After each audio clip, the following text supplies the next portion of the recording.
En recherche et en analyse médicale, nous sommes régulièrement amenés à étudier l'expression, la structure, l'activité et les partenaires d'une protéine spécifique parmi les dizaines de milliers présentes dans un type cellulaire, un tissu ou un organisme.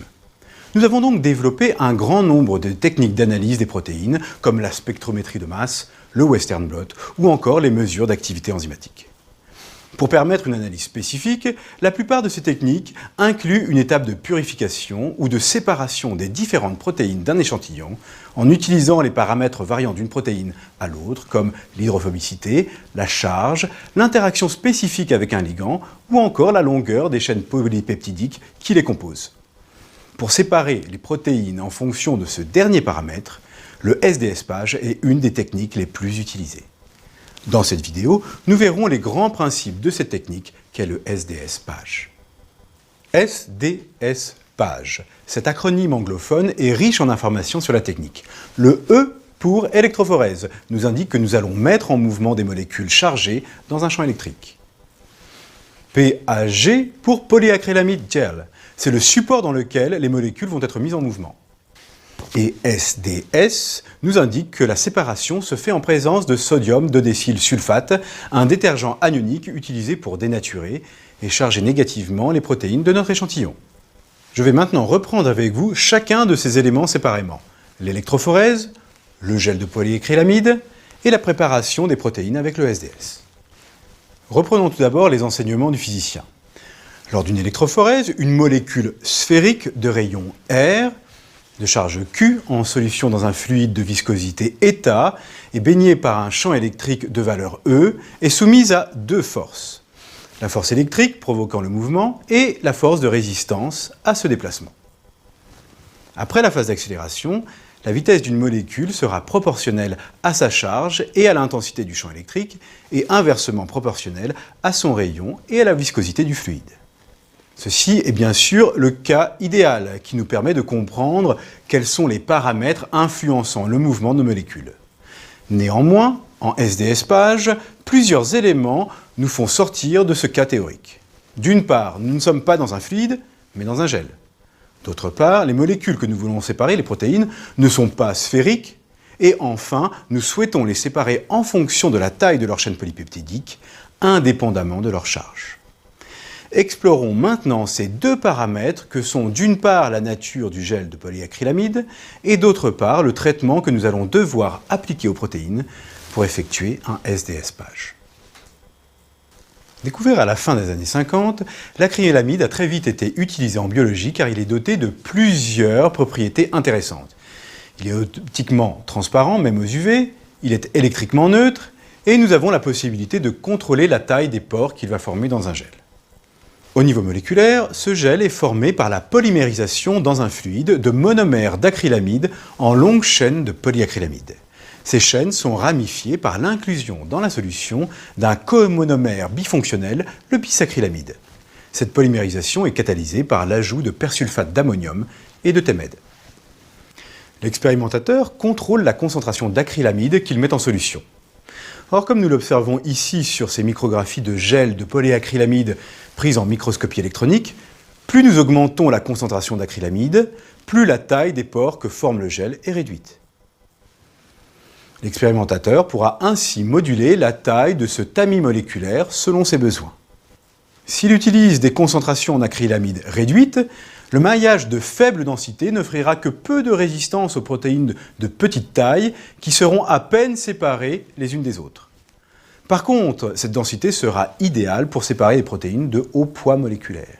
Inversement, dans un gel préparé avec de fortes concentrations d'acrylamide, la taille des pores sera si réduite que les protéines de haut poids moléculaire pourront à peine s'y mouvoir, alors que les protéines de faible poids seront nettement séparées. Nous avons donc notre support, passons aux échantillons. Dans le cas idéal, nous avons vu que les deux variables intrinsèques à la molécule mise en mouvement sont sa charge et son rayon, considérant qu'elle a la forme d'une sphère.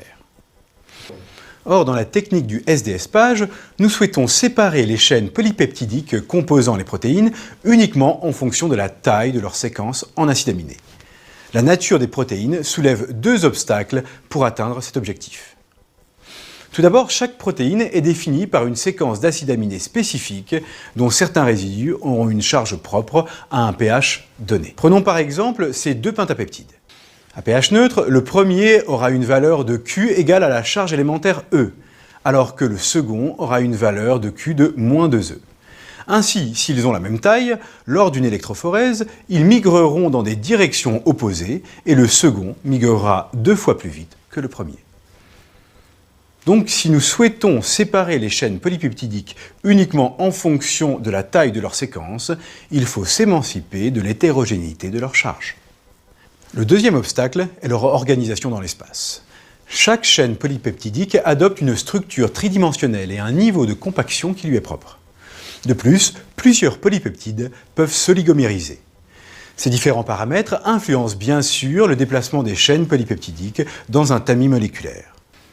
Par exemple, pour un même nombre d'acides aminés, un polypeptide plus compact offrira moins de résistance au déplacement et migrera plus vite qu'un autre plus lâche.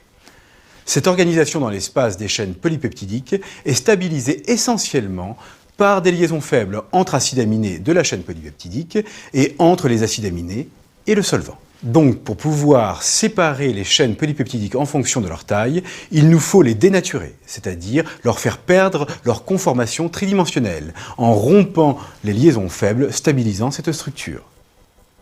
C'est grâce au sodium de décylsulfate, ou SDS, que nous allons pouvoir nous émanciper, au moins partiellement, des biais que constitue cette hétérogénéité de charge et de conformation.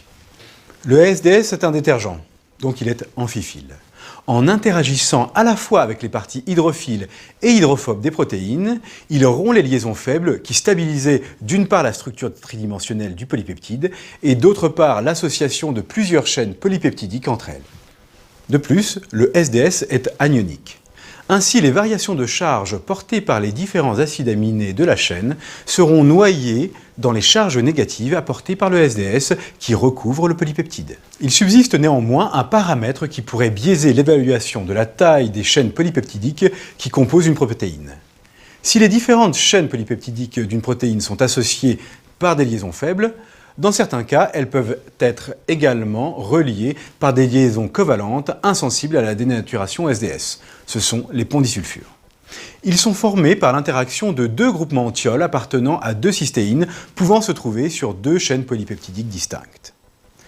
C'est par exemple le cas des immunoglobulines G, où les deux chaînes lourdes et les deux chaînes légères sont reliées entre elles par des ponts disulfures. Ainsi, si nous faisons migrer cette protéine sur SDS-page, nous ne trouvons qu'une seule bande à 150 kDa, alors qu'elle est composée de 4 chaînes polypeptidiques. Cependant, si nous traitons préalablement notre échantillon avec un agent réducteur comme le dithiotriétol ou encore le bêta-mercaptoéthanol, ces liaisons covalentes seront rompues et après migration, nous aurons deux bandes.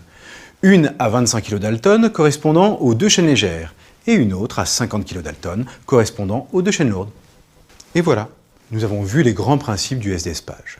Cette technique nous permet donc de séparer les chaînes polypeptidiques des protéines en fonction de leur taille, en leur appliquant un champ électrique, dans un gel de polyacrylamide qui forme un tamis moléculaire adaptable à la taille des polypeptides étudiés, et enfin en conditions dénaturantes et souvent réductrices afin de nous émanciper des différences de charge, de forme et d'oligomérisation des chaînes polypeptidiques. Merci de votre attention et à bientôt.